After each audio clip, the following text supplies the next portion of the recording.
Halo, selamat datang di video pembelajaran dari Bu Sela. Dan kali ini kita akan belajar tentang tema 3, subtema 2, pembelajaran kedua. Sebelum kita belajar, jangan lupa untuk anak-anak klik tombol subscribe dan juga klik tombol loncengnya supaya kalian bisa update jika Bu Sela upload video baru.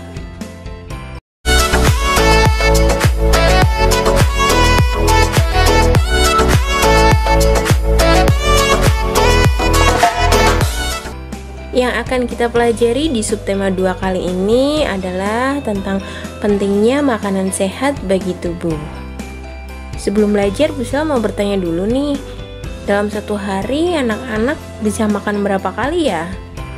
2 kali, 3 kali, atau 5 kali, atau bahkan 6 kali?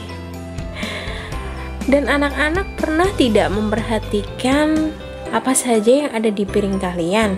Apakah ada sayurnya, ada nasinya, ada lauknya, atau hanya nasi dan lauk saja?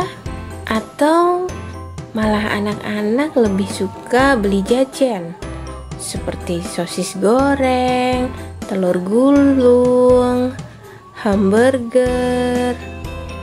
Nah, biasanya makanan-makanan itu jauh lebih terasa enak ya daripada masakan ibu di rumah ya. Ayo ngaku, siapa yang suka beli jajan seperti itu? Padahal tubuh kita itu butuh asupan makanan yang sehat supaya sistem metabolisme kita juga berjalan dengan maksimal. Nah, makanan sehat itu apa saja sih? Anak-anak ingat tidak lagu tentang 4 sehat 5 sempurna? Yang begini loh nyanyinya. 4 sehat, 5 jadi sempurna. Itu penting bagi kita semua. Ayo kawan, apa itu namanya? Nasi, lauk, sayuran, buah, dan susu. Ya, kita lengkapi makanan sehat kita dengan segelas susu setiap hari. Tetapi nih masih ada yang suka bandel, lebih memilih beli jajan, bahkan jajannya sembarangan. Padahal kalau kita jajan sembarangan itu bisa mengganggu sistem pencernaan kita loh. Nah, yuk kita ulas dulu sistem pencernaan manusia itu apa saja sih? Sistem pencernaan manusia itu meliputi mulut, kerongkongan, lambung, usus halus, usus besar, dan terakhir anus. Tentunya anak-anak masih ingat juga kan peran dan fungsi dari alat pencernaan manusia. Nah, sekarang coba kalian baca percakapan antara Udin, Lani, dan Siti berikut ini.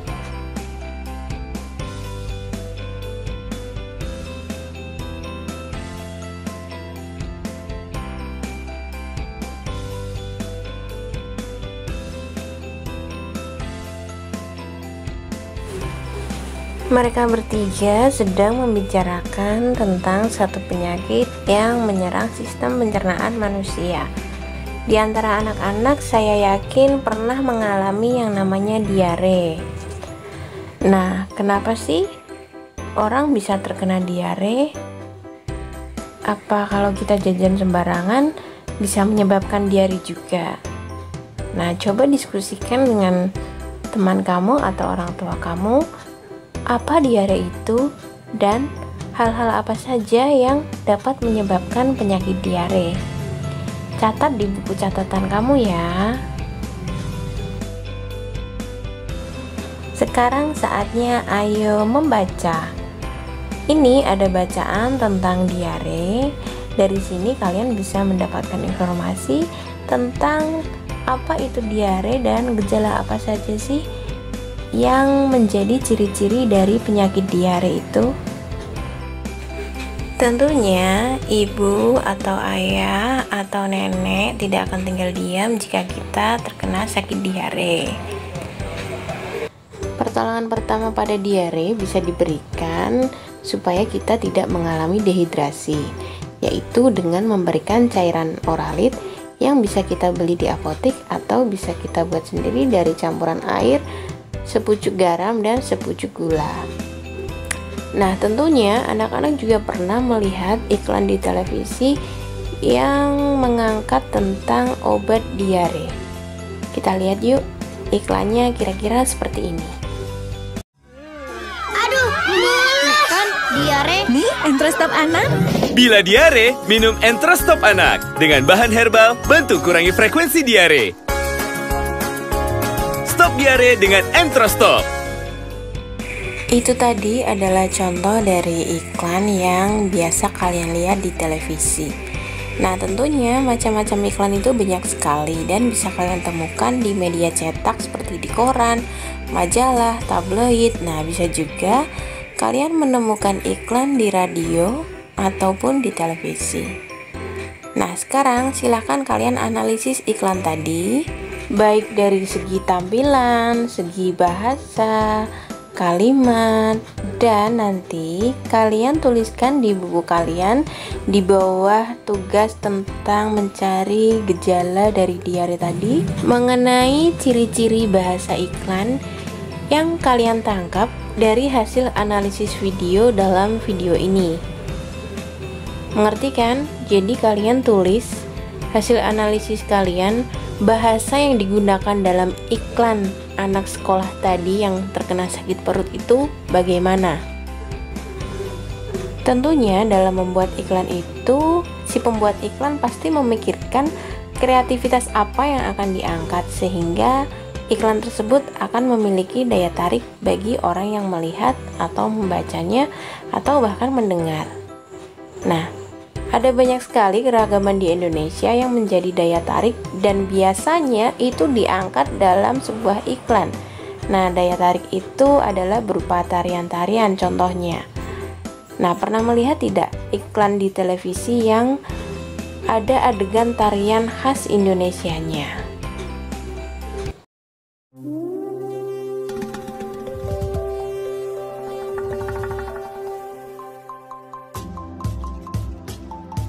Papua, bumi yang penuh berkat.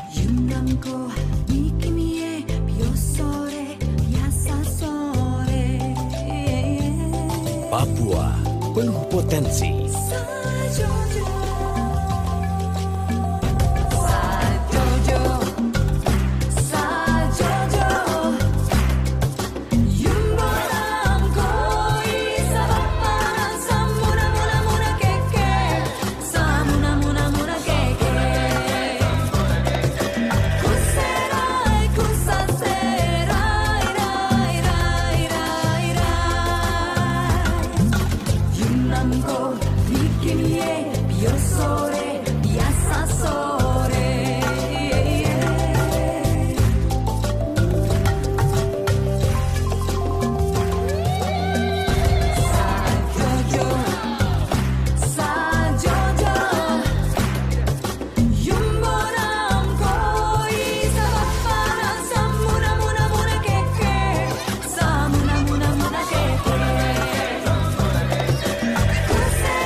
Indahnya negeriku, indahnya Indonesia, kebanggaanku. Kuku Bima Energy, Rosso. Dari iklan tadi kita bisa melihat di mana kekayaan daerah dari Papua atau Irian diangkat oleh si pembuat iklan untuk memperkenalkan suatu produk. Nah, betapa hebatnya ya negeri kita Indonesia ini dengan kekayaan beraneka ragam budaya dan kita bisa mengenalnya meski lewat iklan. Nah, lalu apa saja sih yang ada dalam tarian di iklan tadi? Properti apa saja yang bisa kalian lihat dalam iklan iklan Kuku Bima tadi. Nah, seberapa penting properti itu digunakan dalam menyajikan sebuah tarian? Nah, ternyata properti itu sangat penting loh anak-anak. Jadi ketika kita pentas, kita butuh properti pendukung supaya orang bisa menikmati dengan apa yang kita tampilkan. Sekarang saatnya ayo membaca. Silahkan kalian baca ini, dan setelah itu silahkan lengkapi tabel berikut ini dengan nama tarian, asal daerah, dan properti apa saja yang dibutuhkan dari setiap tarian yang sudah tersedia. Pasti bisa ya.